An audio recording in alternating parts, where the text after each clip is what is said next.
बहुत बहुत स्वागत है प्यारे बच्चों आप सभी का आज की इस वीडियो में। और आज की इस वीडियो में हम डिस्कस करेंगे क्लास 11th का आपका संस्कृत का जो सब्जेक्ट है बच्चों, इसी के मिड टर्म एग्जाम के सिलेबस के बारे में। ठीक है, जैसा कि आप सभी को पता है कि आने वाले सितंबर और अक्टूबर के मंथ में आप सभी के जो मिड टर्म के एग्जाम हैं ये होने वाले हैं। ठीक है, तो इस वीडियो में संस्कृत का ना सिर्फ आपको मिड टर्म एग्जाम का सिलेबस बताया जाएगा, बल्कि सिलेबस के साथ साथ मिड टर्म के एग्जाम के लिए जो भी इंपॉर्टेंट व्याकरण है, यानी कि संस्कृत की जो ग्रामर है, जो व्याकरण है, उसके ऐसे टॉपिक्स जहां से एग्जाम में क्वेश्चन बनता ही बनता है, वो भी आपको बताने वाला हूं। That's why I am telling you बच्चों कि वीडियो आप सभी के लिए बहुत इंपॉर्टेंट है और इसीलिए इसे बिल्कुल एंड तक जरूर देखिएगा। ठीक है, तो चलो शुरू करते हैं। तो सबसे पहले आप यहां पे देख सकते हैं ये क्लास 11th का संस्कृत का मिड टर्म का सिलेबस है, यहाँ पे ये वाला जो कि ऑफिशियली डीओई के द्वारा दिया गया है। अब हम इसी सिलेबस को बहुत अच्छे से आपको एक्सप्लेन करके समझाने वाले हैं। इवन 1% डाउट भी आपका नहीं बचेगा मिड टर्म के सिलेबस का। ठीक है, वीडियो को देखने के बाद। तो चलो बच्चों शुरू करते हैं। तो प्यारे बच्चों, सबसे पहले आप अपनी जो पहली वाली किताब है ना, भास्वती प्रथम भाग 1, इसको निकाल लीजिए। निकाल ली? और इसकी जो विषय सूची है ये वाली, इसको निकालो, ये वाला पेज निकाल लो। फिर मैं आपको बताऊं कि कौन कौन से चैप्टर आपको पढ़ने हैं। चलो, तो यहाँ पे आप देखो पूरा जो सिलेबस है इस किताब का एक ही बार मैंने यहाँ पे लिख दिया है। कुल मिला के आपके जो टोटल चैप्टर हैं, टोटल 4 चैप्टर आपके मिड टर्म के एग्जाम में आएंगे। पठित बोधनम की हम बात कर रहे हैं। ठीक है, जिसमें से प्रथम पार्ट है हमारा कुशल प्रशासनम, यानी कि ये रहा हमारा पहला वाला चैप्टर, प्रथम पार्ट कुशल प्रशासनम। ओके, फिर होगा तृतीय पाठ सूक्ति शुद्धा। ठीक है, ये रहा हमारा तीसरा वाला पाठ, तृतीय पाठ सूक्ति शुद्धा। फिर होगा पंचम पाठ वीरः सर्वदम्नः। ठीक है, ये रहा देखो पांचवा हमारा पंचम पाठ है वीरः सर्वदम्नः। फिर षष्ठ पाठ है हमारा कि शुक शावको दंतः। ठीक है, ये रहा छठा पाठ हमारा शुक शावको दंतः। ओके, इस तरह से तो कुल मिला के आपके ये 4 चैप्टर हैं। ठीक है, पहला, तीसरा, पांचवा और छठा, जो कि आपके आने वाले मिड टर्म के एग्जाम में आएंगे। ठीक है, इस वाली किताब से, भास्वती प्रथम भाग से। अब अपनी जो दूसरी वाली किताब है संस्कृत साहित्य परिचय, ये वाली निकाल लो, क्योंकि इससे भी एग्जाम में कुछ चैप्टर आने वाले हैं। अब कौन कौन से आएंगे तो उसको भी बता देता हूं। तो देखो बच्चों, यहाँ पे आपका सबसे पहला जो पार्ट रहेगा वो रहेगा संस्कृत भाषाएं उद्भव विकास। ठीक है, यानी कि ये रहा हमारा पहला पार्ट है, प्रथम अध्याय संस्कृत भाषा उद्भव एवं विकास, ये वाला आएगा हमारा। ठीक है, पहला पार्ट। फिर हमारा दूसरा चैप्टर होगा बच्चों वैदिक साहित्यम, यानी कि ये वाला द्वितीय पार्ट होगा हमारा वैदिक साहित्यम। फिर तीसरा चैप्टर है बच्चों हमारा ये वाला, तृतीय अध्याय है हमारा रामायण महाभारत एवं पुराण। ठीक है, तो कुल मिला के 3 चैप्टर हैं। ओके, चैप्टर 1 ये है, चैप्टर 2 ये है, चैप्टर नंबर 3 ये है। और यहाँ पे मैं आपको बता दूं तो ये रहा पहला, दूसरा और तीसरा, यही 3 है जो कि अभी आपका जो मिड टर्म का एग्जाम होगा ना बच्चों, उसमें यहाँ से क्वेश्चन पूछा जाएगा।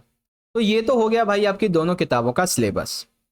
ओके, अब इससे पहले कि आपको मैं ग्रामर बताऊं, आप सभी को सिलेबस अभी तक का समझ में आया है तो इस वीडियो को ज्यादा से ज्यादा बच्चों लाइक करें, अपने सभी दोस्तों में ज्यादा से ज्यादा शेयर कीजिए। और अगर आप हमारे चैनल की 1.5 लाख फैमिली का हिस्सा अभी तक नहीं बने हो तो चैनल को सब्सक्राइब करो और बेल नोटिफिकेशन को ऑल पे सेट करके जरूर से बन जाइए।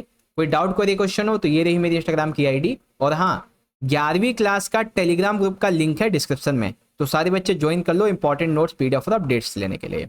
ओके, चलो अब हम शुरू करते हैं बच्चों अपना दूसरा टॉपिक, जो कि है class 11th Sanskrit grammar syllabus. ठीक है, ग्रामर से क्या क्या पूछा जाएगा। तो देखो बच्चों, आपका जो मिड टर्म का एग्जाम होगा ना, उसका जो क्वेश्चन पेपर होगा, ठीक है, उसमें जो हमारा खंड खा रहने वाला है वो होगा रचनात्मक कार्यम का। ठीक है, जैसे कि आपने 9वीं क्लास में, 10वीं क्लास में रचनात्मक कार्य किए हैं, पत्र लेखन वगैरह, वैसे ही 11th क्लास में भी रहेगा।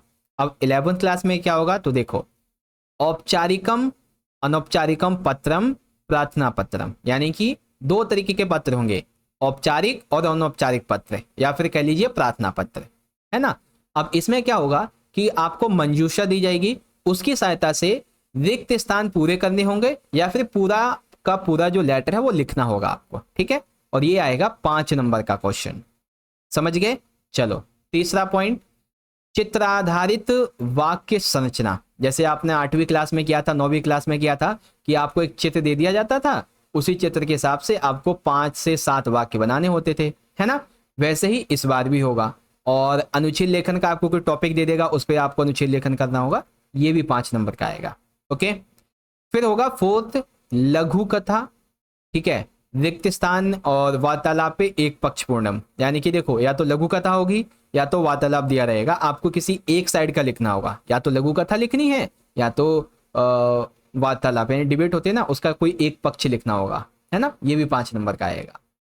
चलो अब आ जाओ अपने अगले टॉपिक पे, जो कि रहेगा आपके क्वेश्चन पेपर का खंड नंबर गा, और सबसे ज्यादा ग्रामर आपकी यहीं पे है। कैसे, देखो यहाँ पे हमारा सबसे पहला टॉपिक होगा संधि का, और ये संधि आपके पाठ्य पुस्तक की जो चैप्टर हैं, जो चैप्टर के अंदर जो नाम वगैरह लिखे होते हैं वहां से लिया जाएगा, ठीक है। या तो आपको एक पूरा शब्द दे दिया जाएगा, उसका आपको ना संधि विच्छेद करना होगा, या तो संधि विच्छेद क्या हुआ रहेगा उसे आपको शब्द बनाना होगा, है ना। अब संधि विच्छेद 3 तरीके का होगा, एक होगी स्वर संधि, दूसरी होगी व्यंजन संधि, और तीसरी होगी विसर्ग संधि। स्वर में दीर्घ गुण और वृद्धि, व्यंजन में श्रुतम दुष्टतम जाश्वतम, और विसर्ग में सत्वम उत्वम, ये रहेगी। ओके, तो ये हो गया आपकी संधि। दूसरा टॉपिक होगा बच्चों प्रत्यय। अब इसमें देखो कत्वा, ल्यप और तुमुन, यही 3 प्रत्यय हैं जो कि ज्यादातर एग्जाम में आते हैं। ओके, आगे आ जाओ, फिर रहेगा यहाँ पे हमारा चौथा टॉपिक, चौथा या दूसरा है, wait a minute let me check, रुक जाओ भाई, हाँ ठीक है, ये हमारा तीसरा टॉपिक है ग्रामेटिकल पार्ट का, शब्द रूपाणी, यानी कि आपको शब्द के रूपों को पहचानना होगा, लिखना होगा, तोड़ना होगा, कुछ भी हो सकता है, ठीक है, इस तरीके से। फिर चौथा टॉपिक होगा धातु रूपाणी, ठीक है, ये आपके धातु होंगे, आपको वाक्य में प्रयोग किए हुए दिए रहेंगे, उसे छाटना होगा, रिक्त स्थान भरना होगा, कैसे भी क्वेश्चन आ सकते हैं। फिर होगा आपका कारक उपपद का, ठीक है, फिर सामान्य वाच्य परिवर्तनम, और 7वां होगा अशुद्धि संशोधनम, यानी कि आपको ना गलत वाक्य या गलत शब्द दिया होगा उसको सही करके लिखना होगा। ओके, तो ये है आपका ग्रामेटिकल पार्ट और ये है आपका रचनात्मक कार्य, और ये रहा आपका पूरा का पूरा सिलेबस। ओके, आई होप कि आपको पूरा सिलेबस समझ में आ चुका होगा, जो भी आपका सिलेबस है, जो भी आपका ग्रामेटिकल पार्ट है, सब आपको समझा दिया है।